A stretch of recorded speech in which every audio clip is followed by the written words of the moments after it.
Who are Moonsorrow? They're a Finnish band from the country's capital Helsinki, who define themselves as Heathen Metal in an attempt to distinguish their inspirations from the Viking and Pagan forms of metal they sound alike to.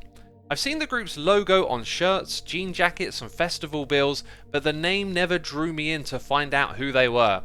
It's a shame I didn't listen sooner because they are absolutely my cup of tea in an area of music I never get tired of.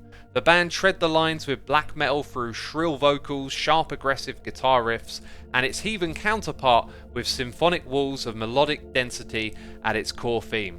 Consisting of 4 lengthy tracks and the shorter 7-minute single, the title track, it is immersive in the fullest sense. Deep songs in a wall of sound with pacey progressions that keep you locked in to a heathen world inspired by natural beauty. The belly of the beast are the bellowing bass lines and drums hammering away in a muddy production that has the distortion guitars and symphonies bleeding over the two, never losing focus on the music's direction.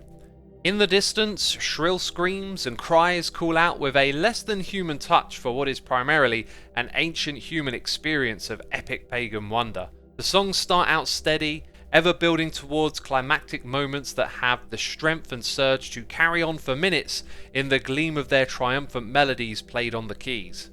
Even in the opening stages of Rotoltol, do warlike horns set the stakes high with a style similar to Graveland's classic Prawo Stali. It shifts at the arrival of archaic group chants, and around the 6-minute mark they re-emerge as choral chants with a stunning harmony before the song gives way to flute-like native instruments with such charm and authenticity. It grows to epic heights as the choral chants grow in magnitude, and when the distortion comes back in, it has its moment before winding down with a vivid soundscape of acoustics, native folk instruments and chants. The album and its songs develop in similar ways, with all sorts of flutes, horns and strings becoming essential parts of a song's direction, while they drop in and out between the black, their scale unchained by expectation and ripe with inspired melodies to whisk you up into their heathen world. The production plays an important role, as it would do on any record.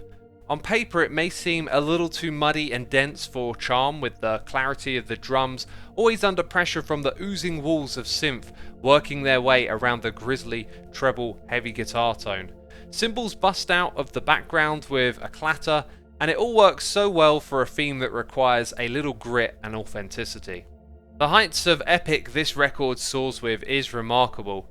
It reminds me in many moments, records and songs that are reminiscent of Moonsorrow's take on black metal. However, the band had homed in on a vision and created a record of true inspiration. It's a reminder of music's progression, and although these extreme genres of metal may have passed 2 decades in age, there is still much maturity and understanding in its craft to be explored, as this band are doing just that. What's best about the record as a whole is a lack of a single crowning moment. Each song has you in its grasp.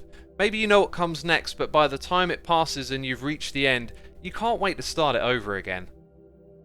Thanks for listening. If you'd like to see some more of my music blogs, go check the website out. Every page has over 1,000 articles sorted by artist, year, genre and more.